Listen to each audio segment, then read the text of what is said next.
Alright, let's start with something crazy.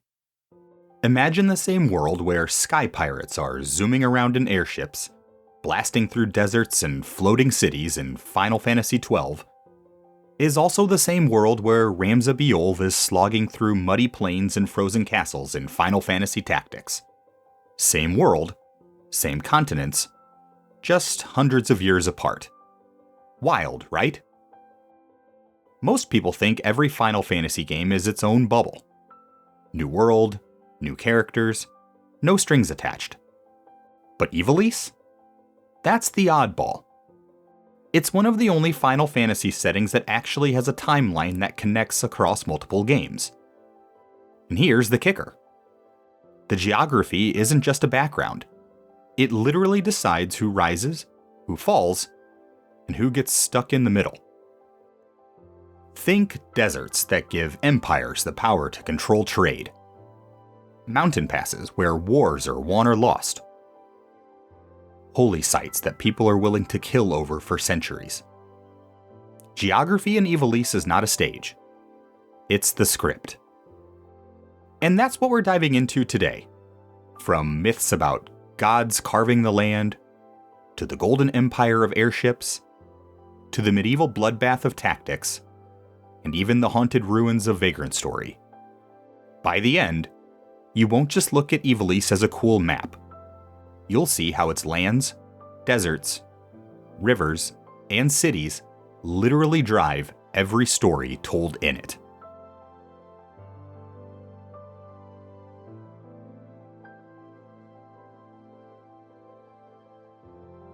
Let's get our bearings first. Ivalice isn't just one kingdom. It's an entire world with multiple continents. Easiest way to picture it? Draw a triangle in your head. On the west side, you've got Ordalia. Think dry deserts and hot plains. This is the land of big empires and constant wars. In the Golden Age, this is where the Rosarian Empire flexed its muscles. Later, in Tactics, you hear about Ordalia, same place, slightly different spelling, fighting Ivalice in the long, miserable 50 Years' War. This land is like that neighbor who always wants to borrow your lawnmower but never gives it back. Up northeast, there's Valendia. This is the lush one. Fertile land, huge cities, rolling green fields. In Final Fantasy XII, this is Arcadia's home turf, with Arcades as its skyscraper-sized capital of magic and industry. Nabudis was here too, until the Midlight Shard blew it up and turned it into a wasteland crawling with mist. And if you've played Vagrant Story, that whole game takes place in Valendia. It's got wine country vibes, gothic cities, and earthquakes that wreck everything. And way down south, there's Kerwon.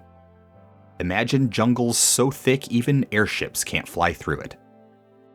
This land is loaded with mist, the magical stuff that fuels Ivalice.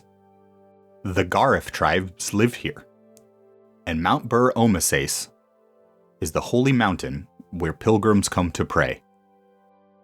Deep in the wilds, hidden like some kind of fantasy Area 51, lies Girovagan, the secret city of the gods. Kerwon is wild, untamed, and everyone wants a piece of it. But no one really controls it.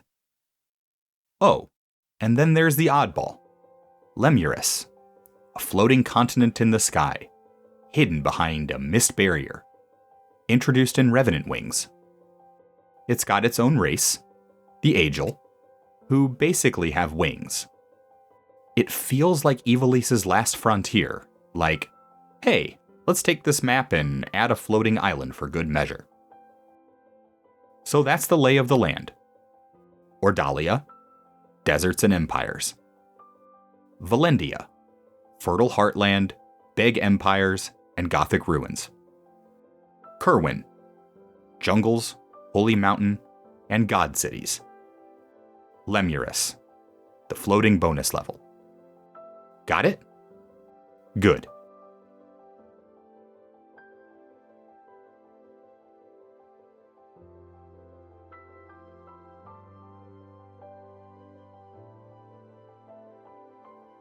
Before any of these kingdoms exist, Ivalice was a playground for gods.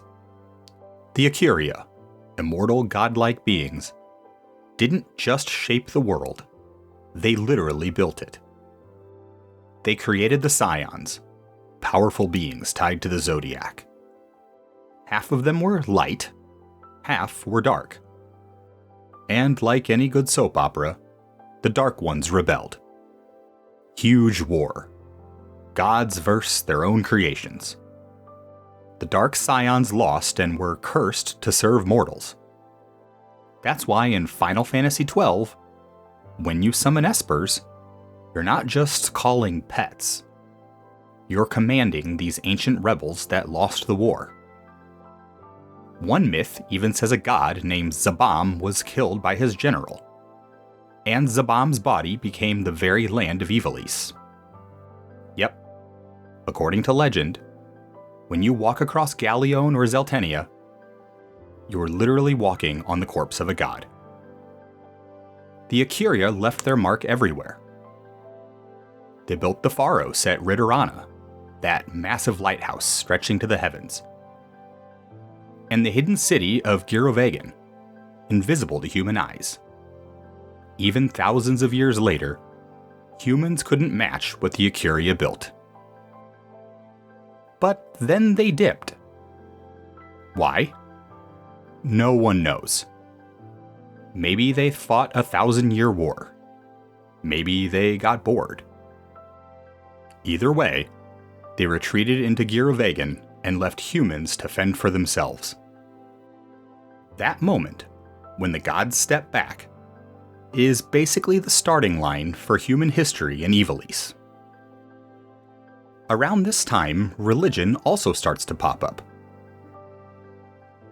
A prophet named Kiltia founds the Light of Kiltia faith, centered at Mount Bur Omasace. Unlike the church we'll see later, Kiltia's deal was peace, multiculturalism, and staying out of politics. For centuries, it was the glue that held people together. So the Age of Myths is not just bedtime stories. It sets up everything. The espers, the ruins, the faiths, and even the land itself.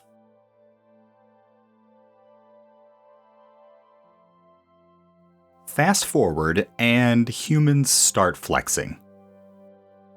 The one who really makes it happen? Dynast King Raithwall. This guy is remembered as the Great Unifier.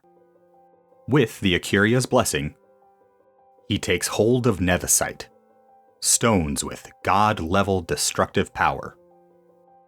He beats the Esper Bellius, takes the stone, and uses it to bring the 3 continents together into the Galtean Alliance. Under Raithwall, Ivalice hits its peak. Airships rule the skies. Mughals are running engineering guilds. Viera stay hidden in forests. Benga trade in markets. And humans? Well, they fight over whoever gets to sit closest to Raithwall's throne. This is Ivalice at its most alive. When Raithwall dies, he leaves behind 3 treasures: the Dawn Shard, the Dusk Shard, and the Mid-Light Shard. These weren't just pretty crystals. They were the keys to legitimacy. If you had them, you could claim you ruled in Raithwall's name. And yeah, that comes back to haunt everyone in Final Fantasy XII. But like all empires, unity doesn't last. Arcadia rises in Valendia. Rosaria takes Ordalia.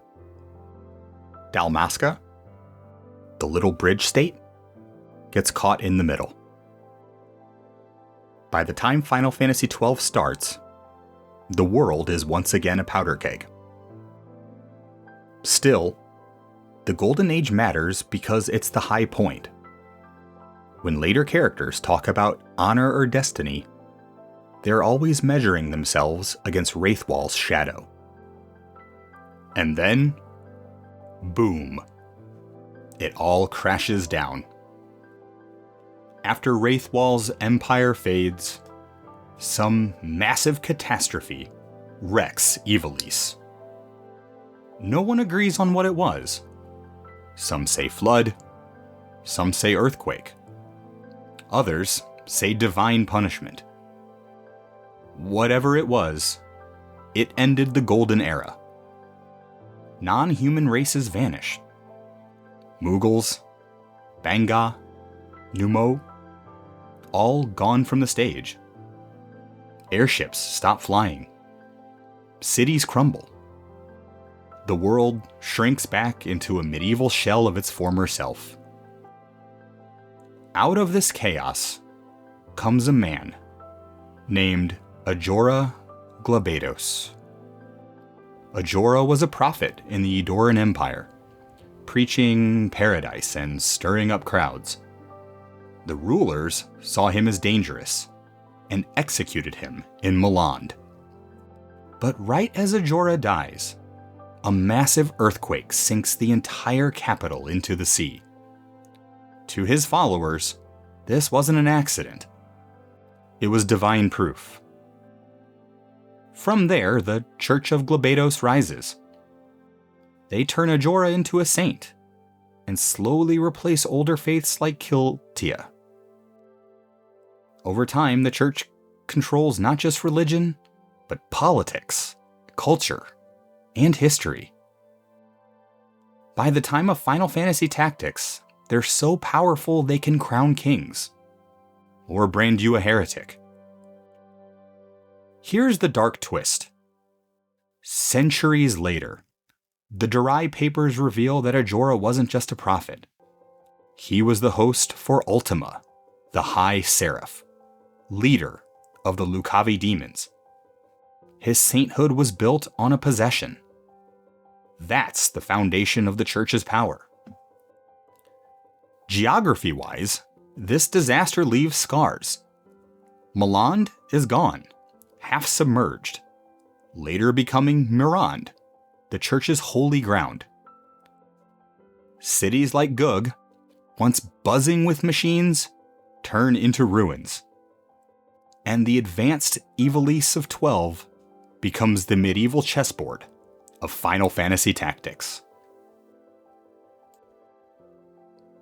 Now we're in familiar territory. The Ivalice of Final Fantasy Tactics. It's a kingdom of 7 duchies, stitched together under one crown, and held together with duct tape. To the east is Ordalia, still the pushy neighbor, and to the north is Romanda, another kingdom with eyes on Ivalice. Just before the game starts, Ivalice loses the 50 Years' War against Ordalia. The nobility is broke, the people are starving, and the army is gutted. Then the king dies without a clear heir, and 2 dukes start fighting over the throne. Duke Larg, with the White Lion in the north, and Duke Goltana, with the Black Lion in the south.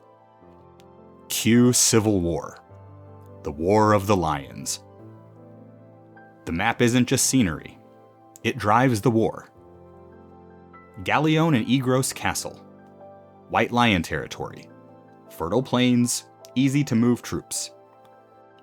Zeltenia and Lemberry, Black Lion strongholds, mountainous, good for defense. Lesalia, the capital, the crown jewel. Whoever controls it claims legitimacy. Orban Monastery, a holy site hiding the Zodiac stones and the church's biggest secrets. Every mission in Final Fantasy Tactics ties back to the land. Zekten Fortress isn't just a snow-covered castle. It's the stage for Delita's personal tragedy. Fort Bessalot isn't just a wall of stone. It's the choke point that decides the war. And behind it all, the Church of Glabados, sitting in Mirand, is pulling the strings, To everyone else, it's lions fighting lions. To the church, it's a chance to resurrect Ultima. So the Ivalice of FFT is a kingdom scarred by foreign war, eating itself alive, and haunted by a church that uses faith as a weapon. When the dust settles, Ivalice doesn't feel victorious. It feels tired. Duke Larg and Duke Goltana are both dead. The nobles are in shambles. The church has erased the truth and spun its own version. And into this vacuum steps a surprising figure. Delita Heiral. A commoner who started as Rams's friend, Delita outplays everyone. Both lions, the nobles, even the church. He kills when he needs to, makes alliances when it benefits him, and marries Princess Ovelia to legitimize his crown. Suddenly, the boy who once stood in the mud of Garland is the king of Ivalice. The people see him as a hero. The church sees him as useful. But Ramza, the real hero, is erased. Branded a heretic, his deeds buried. On the map, the kingdom looks whole again. The 7 duchies are back under one crown. Lassalia shines as the capital, and Mirand remains the church's holy ground. But everyone knows the peace is fragile. Famine, debt, and faith still hang over the land like storm clouds. Centuries later, Ivalice shifts again. The name Kingdom of Ivalice fades, and the world moves into a Renaissance age. Now it's the Kingdom of Valendia in the northeast, with its capital, Valnaen. This is a world with gunpowder, secret police, and politics run more like spy games than battlefield duels. The star of this era is the ruined port city of Leamond. Once a thriving trade hub, it was built on a magical wellspring. But 25 years before Vagrant Story, a massive earthquake wiped it out. The dead didn't stay dead. The city became a necropolis, filled with shifting streets, cursed souls, and dark energy. Everyone wants what's hidden in Leamond, the Grand Grimoire, a legendary source of power. The church, nobles, cultists, everyone fights for it. Geography here isn't just a backdrop. One earthquake rewrote the destiny of a kingdom. So, if Final Fantasy Tactics was castles and fields, Vagrant Story is catacombs and ruins. It's Ivalice evolving into a world of shadows and secrets. Before we wrap up, let's lighten it up with some fun quirks. Lemures, floating continent above the clouds in Revenant Wings, home of the Agel. Basically, Ivalice's Sky Atlantis. St. Ivalice, the modern-day town from Tactics Advance. Cars, schools, kids with video games. The Grand Grimoire pulls them into a dream version of Ivalice. Not canon to the main timeline, but fun. Tactics Advance 2. Luso, another kid, gets pulled into the real Ivalice during the Golden Age. He runs into characters from Final Fantasy XII, making it a bridge between the fun dream world and the serious lore. These spin-offs remind us that Ivalice isn't just heavy politics and ruined cities. It can be playful, flexible, and weird in the best ways. So that's Ivalice. From gods carving the land, to Raithwall's empire, to Ramza's medieval war, to Leamond's cursed ruins. geography here isn't just a setting. It's the reason the story moves at all. Empires rise where the deserts and trade routes are. Wars erupt where mountains choke the borders. Faith thrives where holy sites inspire awe. And that's what makes Ivalice special. It's not just a backdrop, it's a living, breathing world that changes across centuries, carrying scars from every fight. Now I want to know, if you had to pick one era to live in, which would it be? The airship-filled Golden Age? The brutal, medieval wars of tactics? Or the eerie ruins of Vagrant Story? Drop it in the comments, because I'm really curious where you'd end up and place yourself on the map. And if you had fun on this tour of Ivalice, hit that like button, subscribe, and ring the bell. We're just scratching the surface here. And there's way more stories buried in this world waiting to be uncovered.